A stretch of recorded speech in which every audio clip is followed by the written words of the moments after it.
Start. आपल्या रोजच्या आहारातले आपल्याला उपवासाला चालणारे आणि आपल्या अनेक पाककृतीचा अविभाज्य भाग असलेले बटाटे आणि मिरच्या आपल्याकडच्या नाहीतच, त्या भारतात स्थलांतरित झालेल्या आहेत. या दोन्ही भाज्या मूळच्या दक्षिण अमेरिकेतील आहेत. यापैकी मिरच्या या पेरू, चिली आणि बोस्निया या देशातल्या आहेत. गंमत म्हणजे तेथील माणसांच्या आहारात मिरच्यांचा समावेश जवळजवळ इसवी सन पूर्व 7500 वर्षापासून होता. मध्य मेक्सिकोमध्ये मिरच्यांच्या लागवडीला इसवी सन पूर्व 6000 वर्षापासून सुरुवात झाली. परिच्छेद.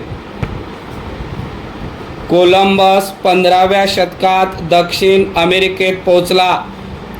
त्यावेळी पेरू देशामध्ये 5 प्रकारच्या मिरच्या तयार होत होत्या, तर बोस्नियात गोलाकार आणि लांबट मिरच्यांच्या अनेक जाती होत्या. दक्षिण अमेरिकेतून स्पॅनिश दर्यावर्दी युरोपात मिरच्या घेऊन गेले. त्यांच्या मायदेशातल्या काहीशा चपाक चवीच्या खाद्यपदार्थांना त्या मिरच्यांमुळे तिखट चरचरीत चव आली होती.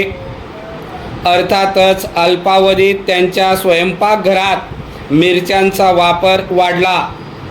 त्यानंतर त्या मिरच्यांना पोर्तुगीज आणि स्पॅनिश व्यापारी आफ्रिकेत, अरब देश आणि आशियातल्या त्यांच्या वसाहतीत घेऊन गेले.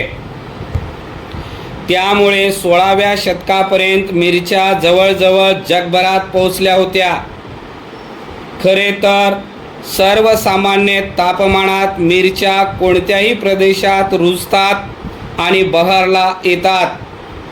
मिरच्यांच्या झपाट्याने झालेल्या जागतिक स्थलांतराचे हे सुद्धा एक प्रमुख कारण आहे. परिच्छेद.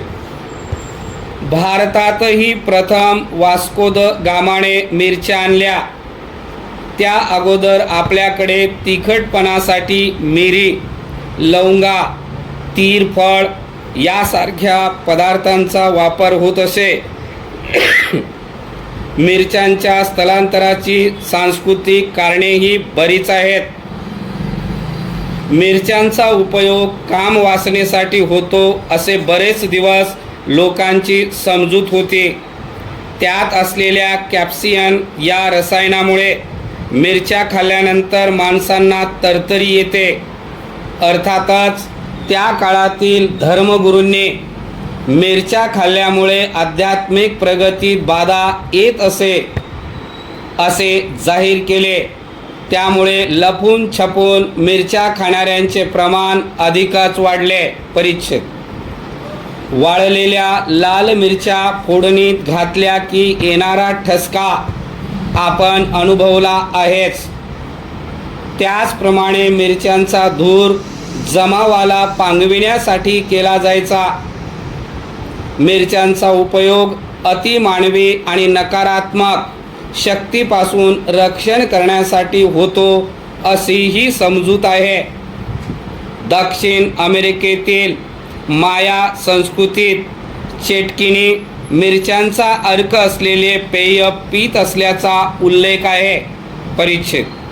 भारतीय संस्कृतीत उबदारपणा, भीती, प्रीती आदी तीव्र भावना आणि जीवन रसाच्या चैतन्याशी मिरच्यांचा संबंध जोडलेला आहे. अन्नाच्या कमतरतेवर उपाय म्हणूनही मिरच्या खाण्याची पद्धत आहे. मिरच्या खाऊन तोंड भाजल्यामुळे आणखीन काही खाताच येत नाही. त्याचबरोबर तिखटाची आग जावी म्हणून पाणीही अधिक प्रमाणात प्यायला जाते. साहजिकच रांगड्या, खेडूत आणि आदिवासी माणसांच्या खाण्यात तिखट मिरच्यांचे प्रमाण अधिक असते.